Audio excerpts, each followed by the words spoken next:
so glad to be here. Like John said, my name is Sam. I'm one of the pastors at South Valley Community Church, which is down in Gilroy and Hollister, and I work with an organization called Foster the Bay, which at the simplest level is a coalition of churches committed to ending the foster care crisis, which sounds as audacious as the title of my talk sounds, but I'm truly convinced that it's not only possible, but that it's actually going to happen in the Bay Area. And we'll talk about why and how as we go. I titled my talk, Foster Care Can Change the World, and I think everyone in this room probably already felt like the world needed changing before you came today, but if you didn't, you definitely do now, right? I mean, the number of things that we see in the world around us that need to be addressed, that need to be changed is staggering. The things on this list, from homelessness and substance abuse to human trafficking, the list could go on forever. This is just kind of a representative sampling, right? And depending on your temperament and the mood you're in, you can see a list like that and feel like inspired and encouraged to go and do something about these things. Or if you're more wired like me, you could look at that list and just feel a sense of futility. Yeah, I mean, the church and Christians are doing something about all of these things, but at the end of the day, man, it can really feel like we are just a step behind it, like we're playing cleanup. We find a problem and we go and do something about it, but we're kind of always late to the game, and there's always something new to work on afterwards. And when you kind of look at societal ills in that manner, it can be really easy to see something like foster care as just one more thing on a potentially endless list of problems in our society that need to be addressed. And if you're not personally impacted by it in some way like John has been, it's just, hey, it's on the list, and it's one of those things that somebody has to do something about. But here's the truth. Foster care has something that makes it incredibly unique among everything else on that list. And that's the fact that foster care is intimately connected to every other thing on that list. We already heard a little bit about this from our first speaker today, Ted. Foster care shares a common root with almost every societal problem that you can think about. It's kind of like the point upriver where things start to pour in that lead to the devastation downstream that we see in the form of all of these other problems. And so to understand kind of why that is the way it is, before we look at some really troubling stats, we have to really understand how human brokenness really works, how sin, spoken of in the Christian worldview, really works. If you grew up Christian, or if you're a Christian now, there's a good chance that your kind of default definition of what sin is just doing something wrong. It's about acting in a way that does not go in accordance with the will of God. And like a robust understanding of what sin is will always include that, but it's far bigger than just that. You can identify at least 4 levels at which kind of human brokenness spreads out to varying levels of generality. You can do a lot more than this. This is just kind of painting with a broad brush. It starts at the level of individual brokenness. This is kind of the conventional understanding of what sin is. It starts on page 3 of the Bible. Human beings who are designed to love and serve God, to care for one another, and to steward and protect the world that God made, instead reject and deny God, abuse and take advantage of each other, and use and destroy the world that God made. And it doesn't just stay at that level. This is the trick. And if you read Scripture and if you look at the world around you, you'll see that sin always spreads and expands. And so those small individual acts of rebellion become familial patterns of rebellion. And almost everyone in this room has probably encountered that on some level. The family unit that's supposed to lead to increased human flourishing instead leads to abuse and abandonment and neglect. And that in turn spreads into societal levels of human brokenness. And so not just families, but now entire groups of people of varying sizes all over the world, again, instead of creating human flourishing, create abuse, create lies, create misguided ideals. And hovering kind of above all of that is what Ted talked about first this morning. And that's the kind of systemic level of brokenness, where governments, schools, organizations, companies, any system designed by human beings, instead of helping human beings flourish, holds them down and leads to greater and greater levels of oppression, injustice, and pain. As if that weren't bad enough. There is good news coming, I promise, in the last part of this talk, so we got to have some good news. All 4 of those and everything in between does not just act in isolation. It's not just like you're only impacted by one at a time. They work together often.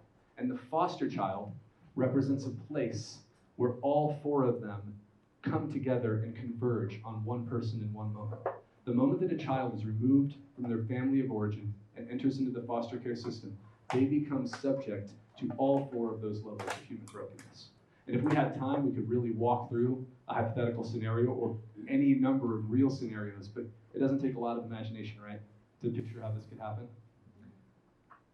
And it's heartbreaking to consider that in this county, and in every county in the Bay Area, there are thousands and thousands of children who are experiencing this right now while we're talking. That kind of convergence of human brokenness at all of these levels onto these individuals, it shouldn't surprise us at all when that spills out into just an absolute nightmare of horrible statistical outcomes. I really genuinely want to warn you, the first time I heard these stats, I couldn't believe them, and I was broken for weeks afterwards. This is just a few of the statistics associated with foster care. There was an FBI human trafficking raid nationwide that happened back in 2013, and they found that 60% of the children rescued came from foster care. Horrific overrepresentation. Another look at the kind of stats that Ted was talking about, 70% of California prison inmates spent time in the foster care system. Again, it's an unbelievable overrepresentation, right? Less than 3% of foster youth will ever earn a college degree. 71% of fostered girls will become pregnant by the time they're 21. 50% of foster youth will develop an addiction to some kind of a controlled substance by the time that they are, I think it's 25 or 26. 50% of them will be unemployed by the time they're 24, and a full third of them, 33%, when they age out of the foster care system, will become homeless. So I know that's like a fire hose of horrible news for you, but you can see just in this one image how the effect of all of these different levels of brokenness coming together on these incredibly vulnerable children leads not just to devastation for individual human beings, but to a society that is constantly being transformed for the worst. It's a nightmare, and it's happening all around us. And what makes matters worse, in every county in the Bay Area, there are more foster children than there are homes to put them in. And so that means they get shuffled around to different counties. So whatever stability they have in the area that they grew up, they're not living there anymore. Churches, schools, family members, they get taken away from all of that, or they're kept in places where they're supposed to be kept temporarily, much longer than they're supposed to. And all of this just adds trauma on top of trauma on top of trauma. Here's where the good news comes in. That center point where the brokenness of humanity converges on these children also represents a point of opportunity. Because the church can be, and is, involved in all of those areas that you see the stats for, and many others. But imagine what would happen if the church could get upstream of all of them. If the church could step into the center of that kind of maelstrom of pain and injustice that happens in the lives of these children. What if we could get upstream and not only protect vulnerable children, but actually transform the future of our community by doing so? That's what Foster the Bay is trying to do.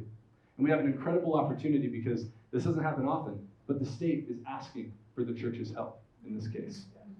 So there's an incredible opportunity here for the church to step into one of the most painful, difficult to work areas and not only change the lives of children, but change the entire Bay Area. Here's how it works. It's actually incredibly simple. Foster the Bay equips churches with everything they need to cast vision to raise up foster families, to tell people why it matters, and to help them identify whether or not they might be a good person to do that. Then they surround that family with 4 support friends from that same church community who are trained and who agree to, for the duration of a foster placement, support that family in some kind of ongoing strategic way. And that's it. I mean, there's a few more things, but that's basically it. And the incredible thing is all it is putting a structure around the good intentions that church communities already have to try to make foster parents more successful at an incredibly important job. One of the things we like to say is that we have support friends who do some of the easy stuff for foster families so that they can focus on doing some of the harder stuff. Because here's the incredible thing. I talked about that scary number that's different in every county, but the fact that there are always more foster children than foster families. In every county that Foster the Bay's worked in, there are also more churches than there are children in need of a home. If just a fraction, truly a fraction of Bay Area churches could raise up one foster family and make them successful. And what this model does is it means you don't just bring a child into your home, you bring them into a Christian community who will love them collectively. If we can do that, you can see the effect it would have.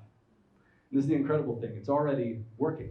Foster the Bay's only been around for 4 years. I joined the team in 2015. My church was church number 6. As of today, there are 85 churches. And probably, it's really incredible. And the best news about that is that probably by the end of today, that number will be outdated. We're adding churches every single day. Within those 85 churches, there are 81 Foster the Bay foster families represented, over 300 support friends, and this is the best number of all, 100 Bay homes and brought into church communities. So here's the thing. Everything that I just talked about is all kind of pragmatic stuff. And it's because that's the thing that I think gets attention. It's the thing we need to think about. What can we do to make a practical difference? But at the end of the day, I know not everyone in the room is a Christian, but if you are, understand foster care is not primarily a pragmatic issue. It's not a sociological issue. It's not a political issue. It's a theological issue. Foster care is a theological issue because if you're a Christian, you believe that as page 1 of the Bible says, every human being is made in God's image. And that means 2 things. We don't have time to really unpack this, but it means 1, every human being has dignity and worth regardless of who they are. They have dignity and worth just on the basis of what they are. So that means that the foster child matters. But it also means that human beings who are made in the image of God, who are seeking to serve God, have a God-given calling, responsibility, and ability to reflect God's nature in the things we do and the things we care about. So built into the fact that human beings are made in God's image is both the fact that the foster child matters and the fact that you and I as Christians have a responsibility to do something about it. And the early church understood this. This is kind of the thing I'll leave you guys with. Many of you know these stories already, but in the 1st and 2nd century Greco-Roman world, they didn't really have foster care because it was very easy to get rid of children that you didn't want. We have tons of evidence of this. Families in the 1st and 2nd century Greco-Roman world, if you had a child with a disability, an illness, some kind of disformity, or most commonly just if it was a girl and you didn't want more girls in your family, you could just put that baby in a garbage heap, leave it to die of exposure. Happened all the time. Tons of evidence. Christians started doing something bizarre. They started going outside at night and listening for the voices of crying babies. And they would follow the sound of the voices of crying babies and bring the children that no one else would care for into their homes. And it didn't make them look cool at the time, by the way. People thought that was weird. Some people thought it was disgusting. But they did it because they knew that human beings are made in the image of God. And this is the thing. We don't have to go listen in garbage dumps. Our state government has the children and is asking for our help, caring for them. And so the incredible thing about Foster the Bay and tons of other amazing foster care organizations in the Bay Area is that you don't have to become a foster family to do something about it. See if you can get your church to partner with Foster the Bay. Consider becoming a support friend. You can do something with whatever amount of time and talent you have. But if we can step into that ancient Christian vocation of caring for vulnerable children, we won't just protect children. That would be worth it, you guys. Protecting vulnerable children, that would be enough. But we're also going to transform the Bay Area. We're going to change the world by doing this. So I invite you guys to join me in that. Thanks.